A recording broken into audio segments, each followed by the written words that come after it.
তো সবাই একটু দেখো, আজকে আমাদের লেকচার 6 7 অথবা মানে বিশেষ করে এটা হবে আর কি 5 6 7 একসাথে হবে আর কি। তো আমরা অলরেডি কিন্তু রূপান্তরের যে পার্টটা, এই রূপান্তরের পার্টটা আলহামদুলিল্লাহ কমপ্লিট করে ফেলছি। আজকে হচ্ছে আমরা সামনের টপিকে যাব আর কি। যেমন আমাদের সামনের টপিক গুলো কি কি আছে, আমরা এখন শিখবো বাইনারি যোগ। এই বাইনারি যোগটা শিখতে গিয়ে আমরা অক্টাল যোগ শিখবো, দশমিক যোগ শিখবো, হেক্সাডেসিমাল যোগ শিখবো। আমার কথা বুঝে আসছে? এবং বাইনারি যুগের কিছু নিয়ম আমি এখানে লিখে দিছি আর কি। হ্যাঁ, এগুলো একটু মুখস্থ রাখতে হবে, তবে আমি একটু বুঝাই দিবে একটু পরে আসলে এগুলো কাজ করে কিভাবে, এই যে আমাদের যোগগুলো এগুলো কাজ করে কিভাবে, এটা একটু পরে তোমাদেরকে জানাই দিচ্ছি আমি। আর একটা রুলস লিখে রাখছি, যে রুলসটা আসলে এগুলো তো আমাদের সূত্র মুখস্থ করবো, এই সূত্রগুলো দিয়ে কিভাবে আসলে যোগ করে, এই যে ওয়ান এ আর ওয়ানে যোগ করলে শূন্য হয়, এবং আমাদের সাম হয় শূন্য আর ক্যারি থাকে ওয়ান। আবার তিনটে ওয়ানে যোগ করলে হয় যোগফল হয় ওয়ান, ক্যারি থাকে ওয়ান। এই যে কাজগুলো, এগুলো কিভাবে হয়, এগুলো হচ্ছে যে আমরা ওই যে মানে কিভাবে হয় এটা যদি জানি, তাহলে দেখা গেছে আমরা অক্টাল যোগ, দশমিক যোগ, হেক্সাডেসিমাল যোগ সবগুলো পারবো। শুধুমাত্র একটা নিয়ম যদি ভালো মতো জানি, সেটা হচ্ছে কি, এই যে নিয়মটা, এই নিয়মটা যদি আমরা ঠিকভাবে বুঝতে পারি তাহলেই হইলো। তাহলে আমি একটু রুলসটা একটু পড়ি। দেখো এখানে কি বলছে, বলছে প্রতিটি লাইনের যোগফল, প্রতিটি লাইন আবার কি একটু পরে আসতেছে, যে প্রতিটি লাইনের যোগফল যদি ওই সংখ্যা পদ্ধতির বেজ এর সমান বা বেশি হয়ে যায়, তাহলে ওই যোগফলকে বেজ থেকে বিয়োগ করতে হয়, যতক্ষণ পর্যন্ত বেজ থেকে ছোট না হয়। তার মানে আমাদের এখানে এই কথাটা তোমরা কিছু বুঝো না আমি জানি, এই কথাটা আমরা এখানে নিয়ে আসবো একটু পরে। তার আগে আমরা একটু অল্প কিছু জিনিস জানি। সেটা কি, ধরো যে আমাদের আজকে যে টপিকটা, সেটা হচ্ছে মনে করো যে আহ আমাদের নর্মালি আগে এই বিষয়গুলো শেখার আগে জাস্ট একটা জিনিস জানাই। ধরো বাইনারি আছে, আমাদের বাইনারি সংখ্যা পদ্ধতি আছে না, বাইনারি নাম্বার সিস্টেম আছে। বাইনারি নাম্বার সিস্টেমের বেস কত বলতো? টু। এটা আমরা জানি, এটা কি ওগুলো কি বেস, এগুলো হচ্ছে তার বেস। এই বেস গুলো লিখতেছে এদিকে। তারপর অক্টালের বেস কত বলতো? অক্টালের বেস কত? অক্টালের বেস হচ্ছে আমাদের 8। তারপর আমাদের হেক্সাডেসিমেল আর ডেসিমেলের বেস, ডেসিমেল ডেসিমেলের বেস কত? আমাদের 10। আর আমাদের হেক্সাডেসিমেলের বেস কত? হেক্সাডেসিমেলের বেস, হেক্সাডেসিমেলের বেস কত আমাদের? 16। তা এর মধ্যে আমাদের একটা জিনিস বলি, এটাতে আমাদের কি কি অঙ্ক আছে? শূন্য আর ওয়ান, এই দুইটাই আছে, তাই না? এটাতে কি আছে? 0 থেকে 7, এই অঙ্কগুলাই আছে। আর এটাতে কি আছে আমাদের? 0 থেকে 9, এই অঙ্কগুলো আছে। আর এটাতে কি আছে? 0 থেকে টোটাল এফ পর্যন্ত, টোটাল 15টা, 16টা অঙ্ক আছে 0 থেকে F।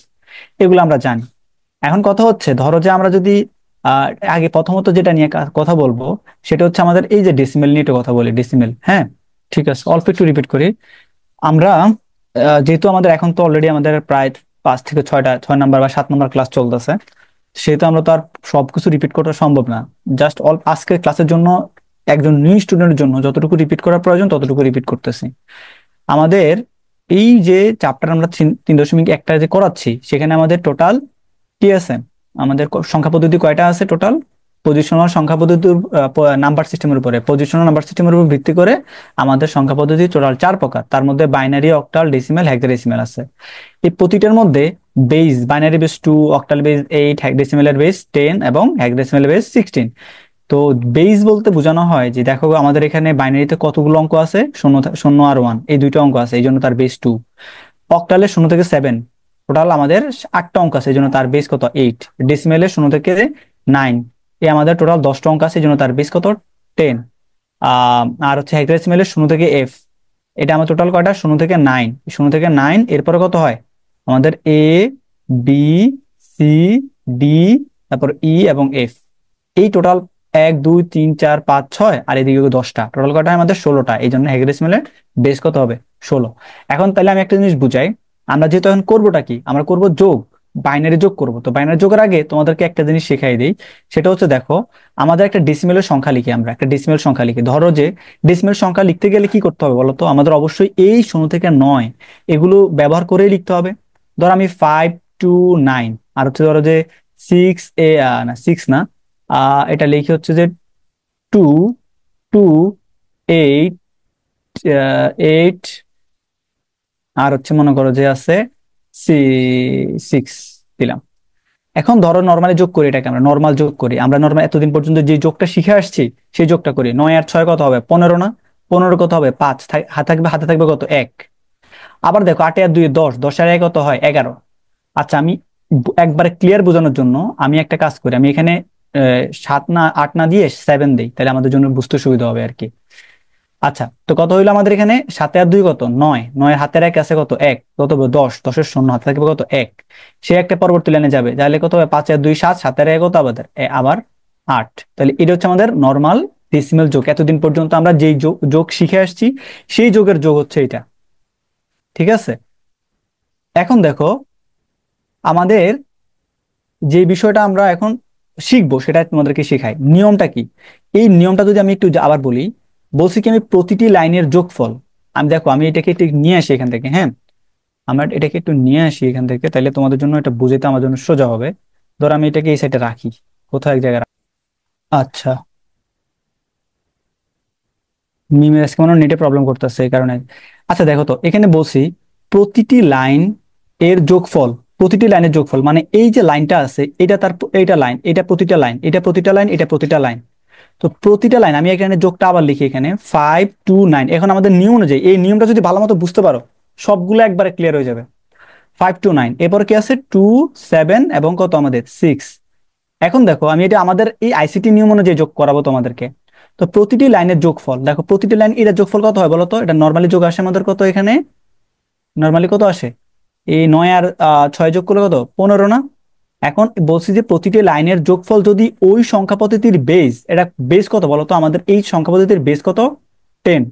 তাহলে দেখো তো প্রতিটি লাইনের যোগফল, এই যে প্রতিটি লাইনের যোগফল এইটা যদি ওই সংখ্যা পদ্ধতির বেজের সমান, বলছে কি এই যে সংখ্যা পদ্ধতিটা আছে তার বেস কত 10, এটার সমান অথবা যদি বেশি হয়ে যায়, দেখো সমান অথবা বেশি হয়ে যায়, তাহলে ওই যোগফলকে, তাহলে যোগফলটা কোনটা এটা, এই যোগফলকে আমাদের যোগফলকে বেস থেকে, বেস কত 10, এই 10 মানে বেসকে কি করতে হবে বিয়োগ করতে হবে, ওই যোগফল থেকে বেসকে বিয়োগ করতে হবে যতক্ষণ পর্যন্ত আমাদের কি ওই সংখ্যাটা ছোট না হয়। তার মানে দেখো আমাদের 15 থেকে যদি আমরা বেসটাকে বিয়োগ করি, বিয়োগ করলে কত হবে বলতো 5 না। এই পাঁচটা আমাদের কি বেস থেকে ছোট হয়েছে না, তাহলে কি আর আর পরে আবার বিয়োগ করতে হবে, এই 10কে আবার বিয়োগ করতে হবে, বিয়োগ করতে হবে না, মানে একবার বিয়োগ করার পরে কি হয়ে গেছে আমাদের এখানে এই বেসটা কি হয়েছে ছোট হয়ে গেছে। তার মানে আমাকে আর পুনরায় বিয়োগ করতে হবে না। যদি এমন হয়তো ধরো আমাদের এটা 25 আছে, তার মানে আমি 10 বিয়োগ করলাম, বিয়োগ করার পরে কত আসলে 15, 15 আসার পর দেখতেছি না আমার বেস থেকে ছোট হয় নাই, তাহলে কি করতে হবে আবার আমার 10কে বিয়োগ করতে হবে, বিয়োগ করলে কত হবে আমাদের এখানে বলতো 5, তার মানে দুইবার বিয়োগ করতে হয়েছে এখানে। এখন দেখো যেহেতু আমাদের 15 একবার বিয়োগ করার পরে আমাদের 5 চলে আসছে, সেহেতু আমাদের এটা আমাদের হাতে থাকবে কত, আমাদের যে হাতে ছিল 1, এখানে যে একটা হাতে ছিল 1, সেই একটা হবে আমাদের কি এই একবার বিয়োগ করার কারণে আসছে, যে আমাদের বেজ একবার বিয়োগ হয়েছে না, এই কারণে আমাদের হাতে ক্যারি আছে কত আমাদের এখানে 1। তো নর্মালি আমাদের আমাদের নর্মাল ভাষায় বলা হয় হাতে থাকা, আর আইসিটি ভাষায় এটাকে বলা হয় ক্যারি, এটাকে কি বলা হয় ক্যারি বলা হয়। তাহলে আমাদের এই এটা হবে যোগফল, এটা হবে সাম, এটা হবে কি আমাদের সাম, মানে আমাদের কত হবে এখানে 5, আর হাতে ক্যারি কত আমাদের 1। কেন 1 আসছে, কারণ আমাদের 15 থেকে 10 মানে বেসকে একবার বিয়োগ করতে হয়েছে, এই জন্য হাতে আছে 1। আর এই ক্ষেত্রে আমাদের হাতে থাকবে কত বলো তো, ক্যারি থাকবে কত, কারণ দুইবার আমার 10 বিয়োগ করছি, সেক্ষেত্রে আমাদের এখানে ক্যারি থাকবে কত আমাদের 2, কারণ আমাদের বেস কত আমাদের এখানে দুইবার বিয়োগ করছি। আমার কথা কি বুঝে আসছে? এরপরও দেখো আমাদের এটা তো আমরা বুঝলাম যে আসলে এখানে 5 আসছে, হাতে কত আছে 1। এখন আমরা পরের লাইনটা যোগ করি, দেখো 7 আর 2 কত হয়, 7 আর 2 এর 9, আর আমাদের হাতে ক্যারি এখানে একে কত হয়ে গেছে 10 হয়ে গেছে। এখন 10, তাহলে আমাদের এখানে কিন্তু শর্তটা কিন্তু এটা ছিল যদি বেজের সমান অথবা বেশি হয়, দেখো বেজের সমান অথবা যদি বেশি হয়, এই দুইটা যে কোনো একটা যদি শর্ত পূরণ করে ফেলে তাহলে কি করতে হবে আমাদেরকে বিয়োগ করতে হবে। তাহলে দেখো তো আমাদের এখানে 10 আসার কারণে আমি আবার 10 থেকে, এটা আমাদের সংখ্যার ওই ওই লাইনের যোগফল, এটা ওই লাইনের যোগফল, যেহেতু যোগফলে বেজের সমান হয়ে গেছে সেই জন্য আমার 10কে বিয়োগ করতে হবে। এখন বিয়োগ করার পরে এখানে বলো তো আমাদের বিয়োগ ফলটা কত হবে 10, 0। জিরো যদি হয়, যে জিরোটা হবে কি সাম, কথা বুঝেছ, তাহলে এখানে সামটা এখানে চলে আসবে। আর আমরা কয়বার বিয়োগ করছি এখানে, একবার বিয়োগ করছি না, তাহলে হাতে আবার কত থাকবে, হাতে আবার 1 থাকবে, সে একটা পরবর্তী লাইনে গিয়ে যোগ হবে। তাহলে 5 আর 2 কত হয় 7, 7 আর আমাদের 1 কত হবে 8, 8 হয়েছে না। এখন এই 8 কি আমাদের এই দুটো শর্তের মধ্যে পড়ছে, যে আমাদের এই যে 8 কি আমাদের এই সংখ্যা ওই সংখ্যা পদ্ধতির বেজের সমান অথবা কি বড়, কোনোটা কি মানছে, মানে নাই, কোনোটাই কিন্তু মানে নাই। সেহেতু আমাদের এখানে কিছু করতে হবে না, আমাদের 8 এর 8 যে আছে সে 8 বসে যাবে। আমি কি এই যে পার্টটা এখন যে পার্টটা বুঝাইলাম এটাকে তোমরা একবার স্পষ্ট বুঝছো, এই যে পার্টটা বুঝাইলাম এখন, এই যে পুরো পার্টটা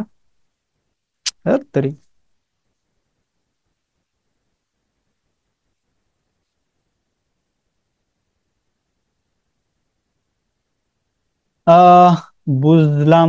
আচ্ছা, মিম আর হচ্ছে যে উর্মি, তোমরা কি বুঝছো? তোমরা তো গত ক্লাসে একটু এটা নিয়ে একটু প্যারাশানিতে ছিল আর কি। আর আবিদ, তুমি হয়তো বা আজকে একটু বুঝতে কষ্ট হইতে পারে, কারণ হচ্ছে যে ভাই তোমার তো মানে যদি আগের ক্লাস করা থাকে তাহলে কিন্তু তোমার এগুলো ইজি লাগবে। যদি আগের ক্লাসগুলো করা না থাকে তাহলে তোমার জন্য আজকের ক্লাসটা একটু তোমার জন্য টাফ হবে। তুমি আমাদের আগে যে ভিডিওগুলো আমরা অলরেডি ইউটিউবে ছেড়ে দিছি, তুমি ওই ভিডিওগুলো দেখে, হ্যাঁ আগের ভিডিওগুলো দেখতে হবে, একবার সিরিয়াল ওয়াইজ দেখতে হবে। আজকে প্রথম দিন প্রথম ক্লাস, তারপরের দিন পরের ক্লাস, তারপরের দিন এরকম করে করে ক্লাসের সাথে সাথে, আমাদের প্রতিদিন তো ক্লাস থাকে না। তুমি আজ একটা ভিডিও দেখলে আরেকটা ভিডিও দেখলে, এরকম করে করে যদি ভিডিওগুলো দেখে ফেলো দুই একদিনের মধ্যে, তাহলে দেখা গেছে যে কি ইনশাল্লাহ তোমার আল্লাহর রহমতে দেখবে যে এটা ক্লিয়ার হয়ে যাবে। ঠিক আছে, ক্লাস ধরে ফেলতে পারবা। আহ হ্যাঁ হ্যাঁ হ্যাঁ, ইউটিউব ভিডিও কই, আমি তোমাকে দিব, ওই যে শুভর কাছে আছে, শুভ দিয়ে দিবে, ক্লাসের শেষে দিয়ে দিব না ইনশাল্লাহ। আচ্ছা ওকে। তা আমরা তো এটা বুঝলাম, তাহলে এখন যদি আমরা এই পার্টটা বুঝে থাকি, তাহলে এখন আমরা একটা অক্টাল সংখ্যা লিখি। ধরো যে একটা অক্টাল সংখ্যা লিখি, হ্যাঁ। আমরা অক্টাল সংখ্যার নিয়ম অনুযায়ী আমরা এখন কাজটা করব। ধরো একটা অক্টাল সংখ্যা লিখে এখানে 5 2 7, আর নিলাম হচ্ছে মনে করো যে 3 2 5, 5 নিলাম, হ্যাঁ। 5 নিলাম। এখন আমরা এটাকে কি করব, যোগ করব। কিসে যোগ করব? অক্টাল যোগ। অক্টাল যোগের বেস কত বলো তো? 8, এটা আমরা জানি। অক্টাল যোগের বেস কত আমাদের? 8, এটা আমাদের বেস। এখন বেস যদি 8 হয়, নিয়মটা তো কিন্তু আগের মতনই হবে। এখন নর্মাল কিন্তু প্রতিটা লাইনের যোগফল কিন্তু আমাদের কি হবে? আমাদের নিয়ম অনুযায়ী ডেসিমেল যোগে হবে, ডেসিমেল যোগ হবে, ডেসিমেল যোগ হবে, ঠিক আছে। এখন বলো 7 আর 5, এই দুটার যোগফল কত হয় বলো তো? 10 12 মেবি হবে, তাই না? 12। এখন 12 কি আমাদের 8-এর সমান, অথবা 8-এর সমান না? 8-এর সমান না, কিন্তু কি 12 আমাদের কি 8-এর থেকে বেশি, তাইলে আমাদের ওই নিয়মটা এখানে প্রযোজ্য হবে, মানে আমরা 8কে এখানে বিয়োগ করব যতক্ষণ পর্যন্ত 8-এর নিচে না আসে বিয়োগ ফলটা। তাহলে 12 থেকে 8 বিয়োগ করলে কত থাকবে? 4, তাই না? তাহলে যোগফল কত হবে? যোগফল হবে আমাদের এখানে 4। কয়বার বিয়োগ করছি আমরা 8-কে? একবার বিয়োগ করছি, তাহলে হাতে থাকবে 1। তাহলে 2 2 যোগ করলে কত হবে? 4। 4 আর 1 কত হবে? 5। এখন 5 কি আমাদের 8-এর থেকে বড় অথবা কি সমান? কোনোটা আছে? নাই, তাহলে আমাদের 5 ডিরেক্ট এখানে বসে যাবে। এখন তোমরা দেখো, এখন আমাদের এই 5 আর 3 যোগ করলে কত হয়? 8। 8 হয়েছে না এখানে? 8 যদি হয়, এই 8টা কি আসলে 8 আমাদের বেজের সমান না? সমান হইলে তো আমাদের কি করতে হবে? বিয়োগ করতেই হবে। সমান হইলেও বিয়োগ করতে হবে। তাহলে আমাদের 8কে এখানে বিয়োগ করলাম, তাহলে কত হবে বলো তো? 0। 0 যদি হয় তাহলে যোগফলটা হবে কত? 0। আর হাত কয়বার বিয়োগ করছি? 1। তাহলে আমাদের হাতে থাকবে কত? আমাদের 1। এই একটা আমাদের পরবর্তী লাইনে চলে আসবে। এখন যেহেতু কিছু নাই এখানে, তাহলে আমাদের এই ওয়ানটা এখানে বসে যাবে। আমি কি বুঝতে পারলাম এই যোগটা? তোমরা কিন্তু এটা কিন্তু ডেসিমাল যোগ না, এটা কিন্তু এটা অক্টাল যোগ কিন্তু। তাহলে তোমরা কিন্তু এটা ডেসিমাল যোগ করে কিন্তু মিলাইতে পারবা না। দেখো 7 আর 5 নর্মাল যোগ করলে কত হয়? 7 আর 5 নর্মাল যোগ করলে 12, 12 2 হওয়ার কথা ছিল, কিন্তু হাতে থাকবে 1, তাই না? আবার 2 2 কত? 4, 4 কত? 5, 5 হয়েছে। আর 5 3 কত? 8। নর্মালি ডেসিমাল যোগ হবে এত, কিন্তু আসলে এটা তো ডেসিমাল যোগ না, সেই জন্য আমার এটা মিলবে না। এটা অক্টাল যোগের ভিন্নতা অন্যরকম।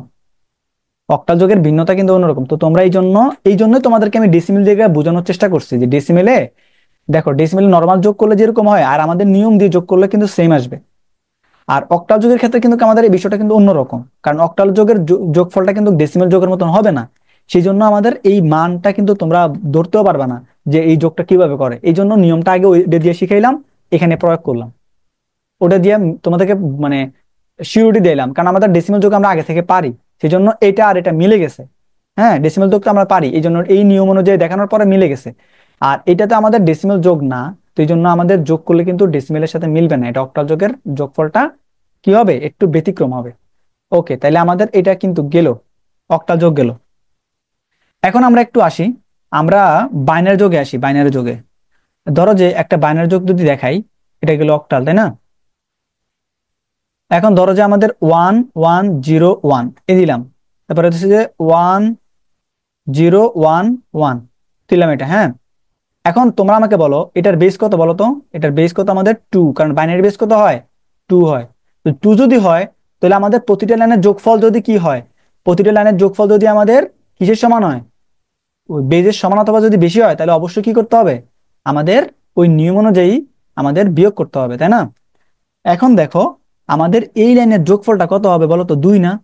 এই এক একে যোগ করলে কত হয়? 2। তাহলে বেজের সমান হয়ে গেছে, তাহলে বিয়োগ করতে হবে। তাহলে 2 থেকে যদি আমরা 2 বিয়োগ করি, তাহলে বলো তো কত হয়? 0 হবে না? এখন যদি 0 হয়, তাহলে আমরা এখানে এই শূন্যটা যোগফল হিসেবে দিয়ে দিলাম। কয়বার বিয়োগ করছি? একবার বিয়োগ করছি না? তাহলে যদি বিয়োগ করি হাতে কত থাকবে? আমাদের এক থাকবে, সেই একটা পরবর্তী লাইনে যোগ হবে। তাহলে এই ওয়ানের সাথে ওয়ান যোগ করলে কত হয়? আবার কত হয়? আমাদের দুই হয়। তাহলে দুই আমাদের বেজের সমান হয়ে গেছে। বেজের সমান হয়ে গেছে না? যদি সমান যদি হয়ে যায় তাহলে আমাদের কি করতে হবে? আবার দুই থেকে দুই বিয়োগ করতে হবে, বেজটাকে বিয়োগ করতে হবে। বিয়োগ করার পর কত আসবে? শূন্য। তার মানে আমাদের এটা শূন্য হবে। শূন্য যদি হয় তাহলে এখন আমাকে বলো তো হাতে কত আছে? আবারও আমাদের এক আছে। এক যদি থাকে সেটা পরবর্তী লাইনে এসে এটা একের সাথে এক যোগ হয়ে কত হবে? আবার আমাদের দুই হয়ে যাবে। যদি দুই হয় তাহলে আবার আমাদের এই কাজটা করতে হবে না? তো দুইয়ের সাথে দুই বিয়োগ করলে কত হবে? শূন্য। তার মানে যোগফলটা হবে শূন্য। হাতে কয়বার আছে? একবার বিয়োগ করছি, যেহেতু আমাদের হাতে আবারও আমাদের এক আছে। সে একটা পরবর্তী লাইনে যোগ হয়ে কত হবে? এক একে দুই, দুই আর এক কত হবে? তিন। তার মানে এই লাইনের যোগফল কত আসতেছে? তিন আসতেছে। যদি তিন হয় তাহলে তিন থেকে আমরা কি করতে হবে? কারণ দুই বিয়োগ করতে হবে, কারণ বেশ থেকে বেশি হয়ে গেছে। যদি বিয়োগ করে বিয়োগফলটা কত হবে? ওয়ান হবে। যদি ওয়ান হয় তাহলে আমরা এখানে কি করব? এখানে আমরা ওয়ানটা দিয়ে দিব যোগফল হিসেবে। কয়বার বিয়োগ করছি? একবার বিয়োগ করছি। এখন এদিকে কিছু আছে আর নাই, তাহলে আমরা এখানে ওয়ানটা বসাই দিব। এটা হচ্ছে আমাদের এই দুইটা লাইনের যোগফল। আমার কথা কি বুঝে আসছে? তোমরা কি এই নিয়মটা কি কমফোর্টেবল এখন? এই যে নিয়মটা তোমাদেরকে বুঝাইলাম, এটা কি ক্লিয়ার?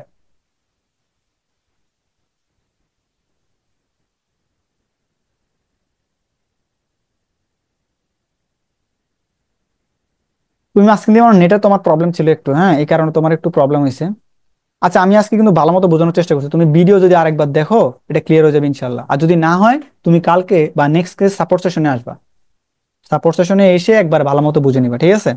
আর এখন তোমার বোঝানোর জন্য যেটা দরকার আমি এটা বুঝে দেবো না, সমস্যা নেই, যতটুকু না হইলেই না। ঠিক আছে। আচ্ছা, এই তিনটা পার্ট কিন্তু গেল। তাহলে আমি ডেসিমেল যোগ গেল, ডেসিমেল যোগ পারলাম। আমাদের অক্টা যোগও হয়ে গেল। এখন আমাদের কি এই যে আমাদের বাইনারি যোগটা আমাদের নিয়ম অনুযায়ী কিন্তু কমপ্লিট। এখন আমরা সূত্রতে আসি একটু, হ্যাঁ। আমাদের যে সূত্রগুলো আছে, এই যে সূত্রগুলো আমাদের এখানে লিখলাম, এই যে সূত্রগুলো এখানে যে লিখলাম, এই সূত্রগুলো একটু কপি করে নিয়ে আসি এখানে আমি। হুম। এই তো সূত্রগুলো তোমাদের এখানে বুঝাবো এখন আমি। হুম। এই সাইডে রাখলাম, এখন একটু বুঝাই এগুলা। আচ্ছা, তো নর্মালি আমাদের এই সবগুলো যোগ কিসের মাধ্যমে হইতেছে? বাইনারি যোগ হইতেছে, তাই না? তাহলে বাইনারি বেস কত বলো তো? বাইনারি বেস কত? টু। এটা তো আমরা জানি। তাহলে বলো তো শূন্যর সাথে শূন্য যোগ করলে কত হবে? শূন্যের সাথে শূন্য যোগ করলে কত হবে? শূন্য। তা আমার তো আর কিছু করারই নাই, কারণ আমাদের কি বেজের থেকে ছোট আছে, তাহলে তো শূন্য বসে যাবে, এখানে তার কোনো কাহিনী নাই। শূন্যের সাথে ওয়ান যোগ করলে কত হবে? নর্মাল এই লাইনের যোগফল কত হবে? ওয়ান হবে না? ওয়ান কি বেজের থেকে সমান, বা বেজের থেকে কি বেজের কম বা বেশি এরকম কিছু? তাহলে আমাদের যেহেতু কম, তাহলে তার কিছু করতে হবে না। যা আছে আমাদের ওয়ান আছে, ওয়ান বসে যাবে। আর ওয়ানের সাথে আমাদের শূন্য যোগ করবো, হ্যাঁ। সেম টু সেম ভাবে ওয়ান ওয়ান বসে যাবে, কারণ ওয়ান আমাদের বেজের সমানও না, বেজের থেকে বেশিও না। তাহলে আমাদের বেজকে এখানে বিয়োগ করার প্রশ্নই আসে না। তাহলে এই তিনটা আমাদের কমপ্লিট। এখন আমরা একটু এদিকে আসি। ধরো যে এখন আমাদের কি আছে? ওয়ানের সাথে ওয়ান যোগ করতে হবে। কি করতে হবে? ওয়ানের সাথে আমাদের ওয়ান যোগ করতে হবে। যোগ করার পরে এই ওয়ানের সাথে ওয়ান যোগ করলে নর্মালি কত হয়? এই লাইনের যোগফলটা কত হবে বলতো? এই লাইনের যোগফল আমাদের কত হবে? টু। কত হবে? টু হবে না? টু টু কি আমাদের বাইনারি বেজের সমান হয়ে গেছে না? যদি সমান হয়ে যায় তাহলে আমাদের কি করতে হবে? এই লাইনের যোগফলটা কি দুইকে আমাদের এই বাইনারি বেস থেকে কি করতে হবে? বিয়োগ করতে হবে। তাহলে বিয়োগ করি, বিয়োগ করলে কত হবে? শূন্য। তাহলে সামটা কত আসতেছে?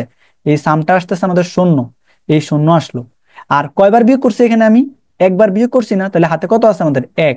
সেই একটা আমাদের এখানে গিয়ে বসে। তার মানে এটা আমাদের কি আসতেছে? এটা আসতেছে সাম। এই শূন্যটা হবে সাম, আর এই ওয়ানটা, এই ওয়ানটাকে কি বলবো আমরা? ক্যারি।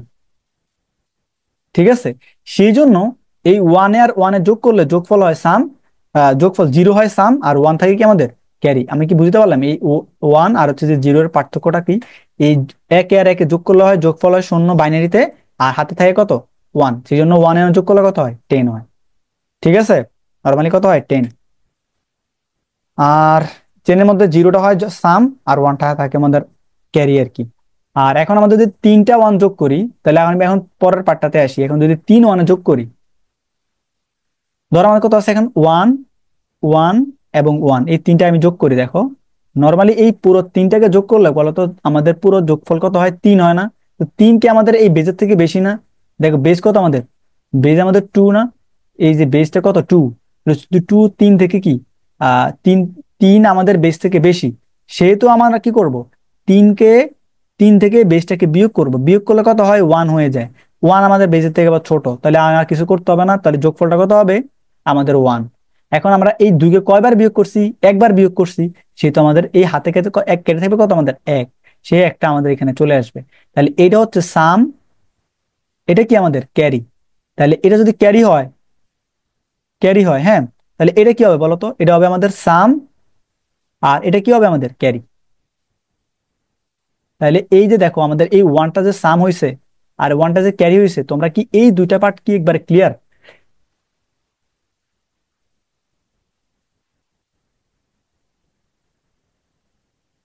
একটু আমাকে রেসপন্স করো, তোমরা কি আমি এই যে দুইটা বিষয়টা বুঝাইলাম, ওয়ান আর এই দুই আনা যোগ করলে যোগ ফল হয় শূন্য, এই পার্টটা দিয়ে যে বুঝে দিলাম, তোমরা কি ক্লিয়ার হইছো?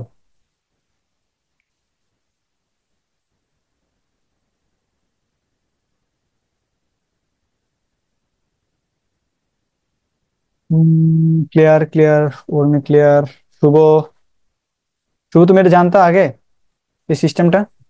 জি ভাই, পড়াইছিলেন তো আপনি। আচ্ছা আচ্ছা, ঠিক আছে।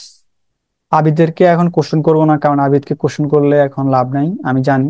এটা পরে জিজ্ঞেস করবো আবিদকে, আর কয়টা ক্লাস করুক ও এরপরে। আচ্ছা, তো আমরা মোটামুটি বেসিকটা ক্লিয়ার, আমাদের বাইনারি যোগের জন্য যা যা প্রয়োজন সব হয়ে গেছে। তোমাদের এখন যেটা জানতেই হবে মাস্ট, সেটা হচ্ছে তোমাদের এই সূত্রগুলো, এই সূত্রগুলো তোমাদের 100% জানতে হবে। যদি তোমরা এগুলা যদি মুখস্থ করে ফেলো, এখন তো নিয়ম জানো, নিয়ম যদি জানো, তাহলে তোমাদের এখন এগুলো কি করতে হবে, তোমাদের মুখস্থ করে ফেলতে হবে যে জিরোর সাথে জিরো যোগ করলে কত হয় জিরো, জিরোর সাথে ওয়ান যোগ করলে হয় ওয়ান, ওয়ানের সাথে জিরো যোগ করলে কত হবে ওয়ান, ওয়ানের সাথে ওয়ান যোগ করলে হবে জিরো, ক্যারি থাকবে কত ওয়ান, ওয়ানের সাথে ওয়ান যোগ করলে কত হবে যোগফল হবে জিরো, ক্যারি থাকবে কত ওয়ান। আবার তিন ওয়ানে যোগ করলে হয় যোগফল ওয়ান, ক্যারি থাকবে কত ওয়ান। তাহলে আমরা একটা যোগ করি, দেখো তো, one zero one one zero one one, তারপরে one one zero one zero one one. আচ্ছা, দিলাম। এখন আমরা যোগ করি, তাহলে প্রথম আমরা এই লাইনটা যোগ করি, হ্যাঁ, প্রথমে এটা যোগ করি, তাহলে ওয়ানের সাথে ওয়ান যোগ করলে কত হয় বলো তো, যোগফল হয় জিরো, জিরো হাতে কত আছে ওয়ান, সে ওয়ানটা পরবর্তী লাইনে যাবে, তাই না, এই ওয়ানটা এখানে চলে আসলো। তাহলে তিন ওয়ানে কত হয় বলো তো, তিন ওয়ান হয় আমাদের ওয়ান, হাতে ক্যারি আছে কত ওয়ান, সে ওয়ানটা আবার পরবর্তী লাইনে যাবে। এখন ওয়ানের সাথে জিরো জিরো যোগ করলে ওয়ানই হয়, কারণ আমাদের এই পুরা ওয়ান, ওয়ানের সাথে জিরো যোগ করলে ওয়ান, ওয়ানের সাথে জিরো যোগ করলে ওয়ান, তো আমাদের ওয়ান বসে গেল, হাতে কিছু আছে নাই, আবার এখান থেকে শুরু হবে আবার। ওয়ানের সাথে ওয়ান যোগ করলে কত হয় জিরো, এই যে ওয়ানের সাথে ওয়ান যোগ করলে হয় জিরো, হাতে ক্যারি আছে কত ওয়ান, সেটা পরবর্তী লাইনে যাবে। তাহলে ওয়ানের সাথে ওয়ান যোগ করলে কত হবে আবার জিরো, হাতে ক্যারি আছে কত ওয়ান, এখানে আসবে। এখন ওয়ানের সাথে আর ওয়ান যোগ করলে কত হবে জিরো, হাতে ক্যারি আছে কত ওয়ান, সেই ওয়ানটা এখানে আসবে। তিন ওয়ানে যোগ করলে কত হয়, তিন ওয়ানে যোগ করলে হয় আমাদের ওয়ান, দেখো তিন ওয়ানে যোগ করলে হয় ওয়ান, হাতে ক্যারি আছে কত ওয়ান, সেই ওয়ানটা এখানে আসবে। এখন যেহেতু কিছু নাই এখানে, তাহলে এই ওয়ানটা এখানে বসে যাবে। তো তোমরা কি এই যোগটা কি বুঝছো, এই যে যোগটা তোমাদেরকে দেখাইলাম এখানে?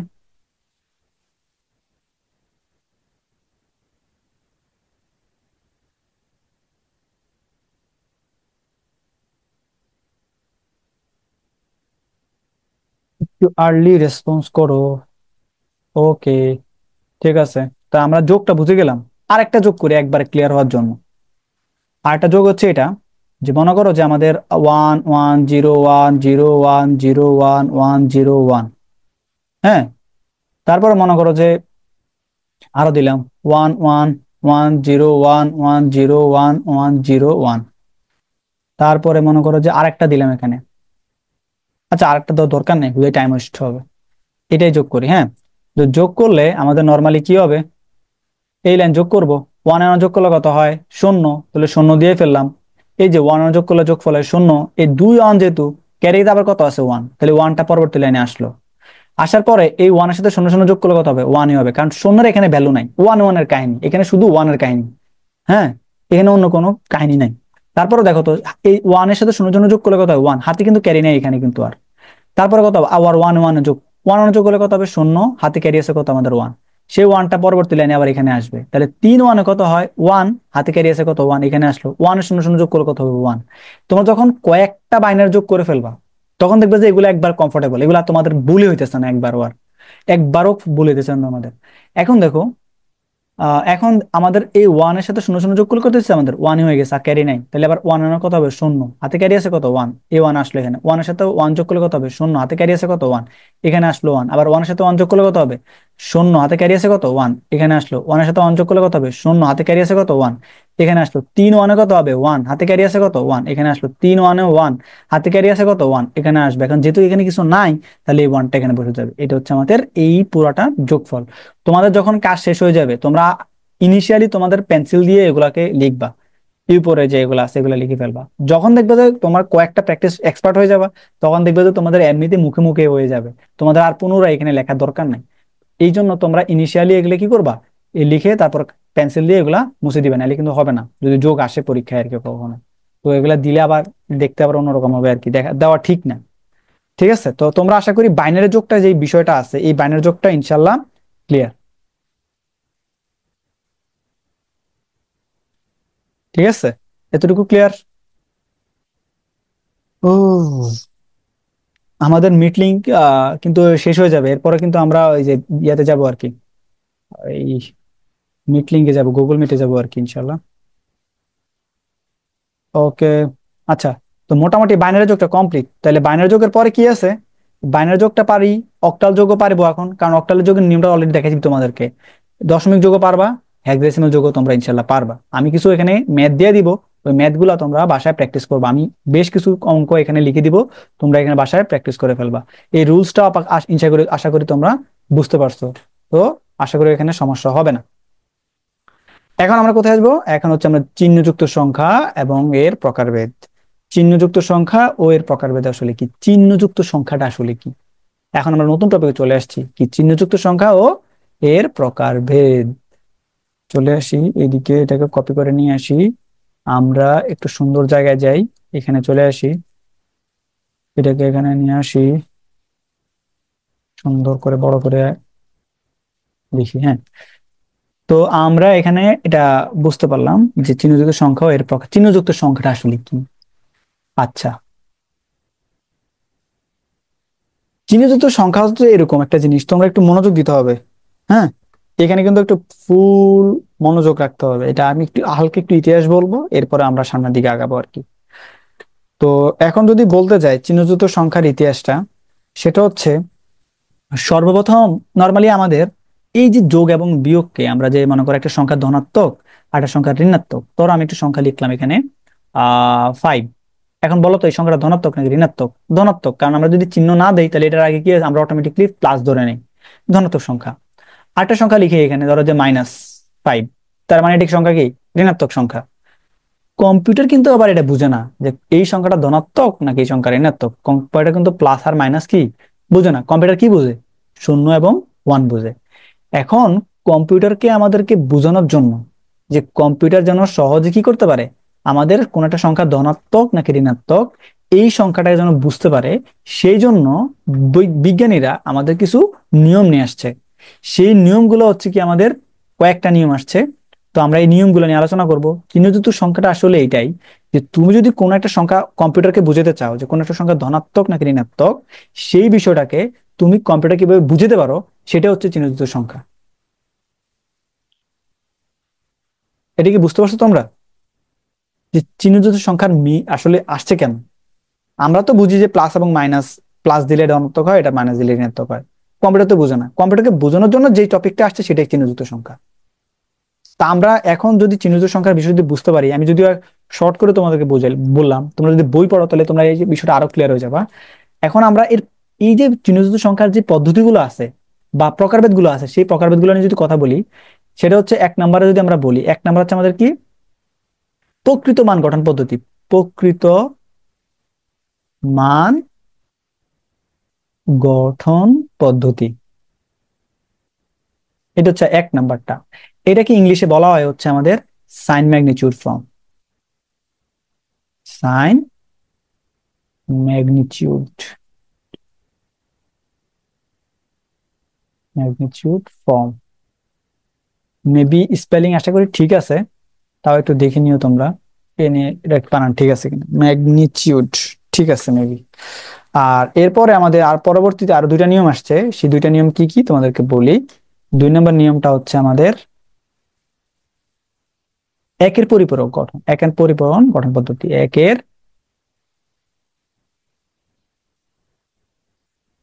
পরিপূরক গঠন পদ্ধতি, এটাকে বলা হয় ওয়ান্স কমপ্লিমেন্ট ফর্ম। ওয়ান্স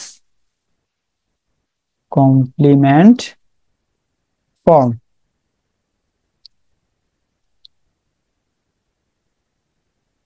তিন নম্বর যে নিয়মটা আসছে সেটাই সবচেয়ে বেশি বড় ইম্পর্টেন্ট। সেটা 3 নম্বর নিয়মটা, সেটাকে বলা হয় টুইস্ট দুইয়ের পরিপূরক গঠন পদ্ধতি। দুইয়ের পরিপূরক, দুইয়ের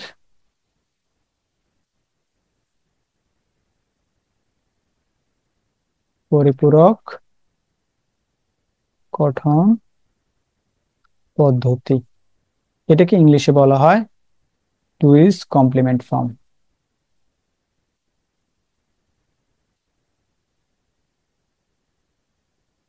ঠিক আছে, এখন প্রায় আমাদের শেষ পর্যায়ে চলে আসছি আমরা আজকের। তো আজকে এরপরে আর বেশি কিছু দেখাবো না। সেটা হচ্ছে যে ধরো যে আমাদের কি বলছি, যে আমাদের নর্মালি আমরা কি বুঝি যে কোন একটা সংখ্যা ধনাত্মক নাকি ঋণাত্মক সেটা বোঝানোর জন্য মানুষ প্লাস এবং মাইনাস দিয়ে বুঝে। তো কম্পিউটার তো সেটা বুঝে না, প্লাস আর মাইনাসটা আসলে কি। কম্পিউটার বুঝে কি, কম্পিউটার বুঝে শুধু 0 আর 1, এটা ছাড়া কম্পিউটার কিছু বুঝে না।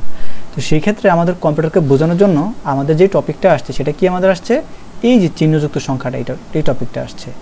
এখন এই চিহ্নযুক্ত সংখ্যার কয়েক প্রকারের আছে। প্রকৃত মান গঠন পদ্ধতি, একের পরিপূরক, দুইয়ের পরিপূরক। এখন বলতে পারো যে ভাইয়া আমাদের এতগুলো আসলো কেন, আমাদের তো নিয়ম তো একটাই, তাই না? যে কোনো একটা নিয়মিত কোনো একটা সংখ্যাকে আমাদের কি করতে হবে, কম্পিউটারকে বোঝাতে হবে প্লাস নাকি কোনো সংখ্যার আগে আমরা প্লাস দিব নাকি মাইনাস দিব, বা কম্পিউটারকে বোঝাবো যে সংখ্যাটা ধনাত্মক নাকি ঋণাত্মক। তাহলে এতগুলো আসার কারণ কি? এতগুলো আসার কারণ হচ্ছে প্রকৃত মান গঠন পদ্ধতিতে আমাদের যে প্রবলেমটা হচ্ছিল, হ্যাঁ, মানে একটা গঠন তৈরি আসছে যে আমাদের কি কোনো একটা সংখ্যা বুঝতে পারতেছে সংখ্যাকে ধনাত্মক নাকি ঋণাত্মক, এটা বুঝতে পারতেছিল। কিন্তু এরপরে একটা প্রবলেম হয়ে গেছে যে সে কি করলো, আমাদের কম্পিউটারকে সে 0 আর এই 0কে সে দুইভাবে রিপ্রেজেন্ট করে। +0 এর মান একরকম, আর হচ্ছে যে +0 এর মান একরকম সে দেখায়, আর -0 এর মান আরেক রকম দেখায়। তার মানে +0 এবং -0 তো মানে আলাদা হওয়ার প্রশ্নই আসে না, তাই না? তখন কি হয়, তখন হচ্ছে যে কি আমাদের কম্পিউটার হচ্ছে কি করে, সে আমাদের এই যে মানগুলো আছে কিছু কিছু সংখ্যার মান উল্টাপাল্টা করে ফেলে। সেক্ষেত্রে দেখা যায় কি প্রকৃত মান গঠন পদ্ধতিতে যদি আমরা কোনো সংখ্যা ধনাত্মক না ঋণাত্মক এটা বুঝতে যাই, তখন এই +0 এবং -0 এর কারণে আমাদের প্রবলেমটা হয়ে যেত। সে কারণে আমাদের বিজ্ঞানীরা এই প্রকৃত মান গঠন পদ্ধতিকে বাদ দিয়ে পরবর্তীতে আর একটা নতুন পদ্ধতি নিয়ে আসছে, সেটা কি আমাদের একের পরিপূরক পদ্ধতি। এই একের পরিপূরক পদ্ধতিতে করতে গিয়ে দেখা গেছে আরও ঝামেলাটা হয়ে গেছে। সেও কি করতে পারতেছিল না, এই +0 এবং -0কে কি সে একই অবস্থা নিয়ে আসতে পারতেছিল না। মানে +0 এর মান যেটা হবে -0 এর মানও সেমই আসার কথা, মানে কথা, কিন্তু সেটাও আনতে পারতেছিল না। পরবর্তীতে সবার শেষে যে মানটা আসছে সেটা হচ্ছে কি আমাদের দুইয়ের পরিপূরক। ঠিক আছে, এই দুইয়ের পরিপূরকের ক্ষেত্রে, হ্যাঁ, দুইয়ের পরিপূরকের ক্ষেত্রে যেটা হয়েছে যে আমাদের এই +0 এবং -0 যে মানটা আছে সেই মানটাকে সে কী করতে পারছিল, সে একই মান নিয়ে আসতে পারতেছিল। মানে এই +0 যে মান হবে -0 একই মান হবে। তার কারণ কি, কারণ +0 এবং -0 তো আলাদা কিছু না, এটা তো মান একটাই হবে, এটা মিডল পয়েন্ট আছে, তাই না? সেক্ষেত্রে এটার মান তো আলাদা হবে না। যেমন -5 আর +5 এই দুটো কিন্তু ডিফারেন্ট জিনিস, দুটো আলাদা মান, কিন্তু +0 -0 তো আলাদা মান হইতে পারে না। সেক্ষেত্রে আমাদের দুইটার একই মান হইতে হবে। সেক্ষেত্রে আমাদের কম্পিউটারকে দুইয়ের পরিপূরক পদ্ধতিতে আমাদের এই +0 এবং -0কে কী করতে পারতেছিল, সে একই অবস্থায় নিয়ে আসতে পারতেছিল। এই কারণে সবার শেষে যে দুইয়ের পরিপূরক পদ্ধতি বর্তমান সময়ে আমাদের কম্পিউটারকে এই প্লাস এবং মাইনাসকে বোঝানোর জন্য যে পদ্ধতি ইউজ করা হয় সেটা হচ্ছে কি আমাদের এই দুইয়ের পরিপূরক পদ্ধতি। তার মানে এই এতগুলো পদ্ধতির মধ্যে আমাদের যেটা আমরা সবচেয়ে বেশি ইউজ করব সেটা কি আমাদের দুইয়ের পরিপূরক পদ্ধতি। তো তোমরা আশা করি আমার কথাটা একটু মনোযোগ দিয়ে শুনছো, আশা করি বুঝতে পারছো আসলে এই তিনটার পার্থক্যটা কোন জায়গায়। এবং আমাদের পরীক্ষার জন্য আমাদের এই দুইয়ের পরিপূরক পদ্ধতিটি যেটা আছে এটা খুবই খুবই ইম্পর্ট্যান্ট, এবং এটা আমাদের পরীক্ষায় প্রতিবারই আসে। ঠিক আছে, তার মানে কি বললাম, আমাদের এখানে এই যে পার্টটা আছে, সরি একটু হয়ে গেছে, আচ্ছা, এই যে পার্টটা আছে এই পার্টটা কি আমাদের খুবই ইম্পর্ট্যান্ট পরীক্ষার জন্য। তাহলে দুইয়ের পরিপূরক করার সিস্টেমটা আসলে কি, দুইয়ের পরিপূরক করতে গেলে আমাদের একের পরিপূরকের হেল্প নিয়ে দুইয়ের পরিপূরক করতে হয়। আমার কথা বুঝে আসছে? দুইয়ের পরিপূরকের জিনিসটা আসলে কি, এই দুইয়ের পরিপূরক জিনিসটা বোঝার আগে আমাদেরকে কম্পিউটারের মেমোরি সম্পর্কে একটু বুঝতে হবে। এইগুলো নিয়ে কাজ করতে গেলে কি করতে হবে, কম্পিউটারের মেমোরি নিয়ে একটু আমাদের বুঝতে হবে। আর কম্পিউটারের মেমোরি নিয়ে যদি আলোচনা করতে যাই আমাদের মোটামুটি একটা ক্লাস লাগবে। তো সেই জন্য এই 3টা পার্ট তোমরা জাস্ট একটু বাসায় পড়াশোনা করবে এখন, ঠিক আছে? এই 3টার যে আমি বললাম যে +0 এবং -0কে আলাদা আলাদা বিশ্লেষণ করা, সে প্রকাশ করছে, এগুলো তোমরা যদি বাসায় পড়ো, প্রতিটা চিহ্নযুক্ত সংখ্যার মধ্যে গেলে দেখবে যে প্রকৃতমান গঠন পদ্ধতি আছে, 1-এর পরিপূরক গঠন পদ্ধতি আছে, 2-এর পরিপূরক গঠন পদ্ধতি আছে, সবগুলোই আছে। তোমরা প্রত্যেকটা পার্ট ধরে ধরে বুঝো আর না বুঝো পড়বা। পড়ার পরে হচ্ছে যে কি আমি নেক্সট ক্লাসে তোমাদের এই প্রত্যেকটা বিষয়ের জন্য আমাদের যে টপিকটা লাগবে সেটা কি আমাদের মেমোরি। মেমোরি কীভাবে আসলে মেমোরি কীভাবে কাজ করে, হ্যাঁ, মেমোরির মধ্যে কীভাবে আমাদের এই যে 0-1-1 জমা রাখি। ধরো একটা পার্ট বলি, আমাদের এই যে আমাদের একটা ভিডিও, অডিও, আমাদের একটা ফাইল, এগুলো তো আমাদের ফোনের মধ্যে সেভ থাকে, তাই না? ফোনের মধ্যে কোথায় সেভ থাকে? একটা মেমোরির মধ্যে সেভ থাকে। এই মেমোরিটা তৈরি হয় কি দিয়ে? রেজিস্টার দিয়ে তৈরি হয়, রেজিস্টার দিয়ে তৈরি হয়। এখন এই রেজিস্টারের বর্ণনাগুলোই আমরা ইনশাল্লাহ নেক্সট ক্লাসে করবো, কীভাবে আসলে আমাদের এই রেজিস্টারের মধ্যে আমাদের বাইনারি সংখ্যা জমা থাকে এবং পার্ট বাই পার্ট প্রত্যেকটা জিনিস আমরা ইনশাল্লাহ বুঝবো। পরবর্তীতে যদি আমরা রেজিস্ট্রেশন পার্টটা ভালো মতো বুঝার পরে দেখবে যে এই পার্টগুলো আমাদের জন্য একেবারে ইজি হয়ে যাবে। আমি কি বুঝতে পারলাম? তাহলে আজকে আমাদের ক্লাসটা এতটুকুই থাকবে। তোমরা যারা ক্লাস আজকে জয়েন করছো বা যারা ক্লাসে মনে করো যে ভালো মতো মনোযোগ দিতে পারো নাই, তারা ভিডিওটা প্রথম থেকে শেষ পর্যন্ত ভালো মতো দেখবা। ভিডিওটা লেন্থ কিন্তু আশা করি বেশি হবে না, তো আমি জাস্ট কাট করে করে যেখানে কথাবার্তা আছে সেগুলো অফ করে দিব। তো অফ করে দিয়ে দেন হচ্ছে তোমরা ভিডিওটা দেখে ফেলবা আর কি। তো নেক্সট ক্লাসে ইনশাল্লাহ আমরা মেমোরি নিয়ে কথা বলবো, তোমরা সবাই উপস্থিত থাকবা। এটা কিন্তু মেমোরি বিষয়টা বোঝা কিন্তু অনেক টিচার বুঝবে না, এই রেজিস্ট্রেশনের যে মানে রেজিস্টার আসলে কীভাবে কাজ করে, হ্যাঁ, এটা বুঝাবেই না, ডিরেক্ট 2-এর পরিপূরকে ম্যাথে চলে যাবে, ঠিক আছে? সেই জন্য এটা কিন্তু খুবই গুরুত্বপূর্ণ, তোমাদের এমসিকিউ পরীক্ষা আসবে সেখান থেকে, সেই জন্য এটা বুঝতে হবে, ঠিক আছে? তো নেক্সট ক্লাস কেউ মানে মিস দিবা না। তো আমরা রেকর্ডিংটা অফ করে দিই, এরপরে কোশ্চেন থাকলে কোশ্চেন নেবো আর কি।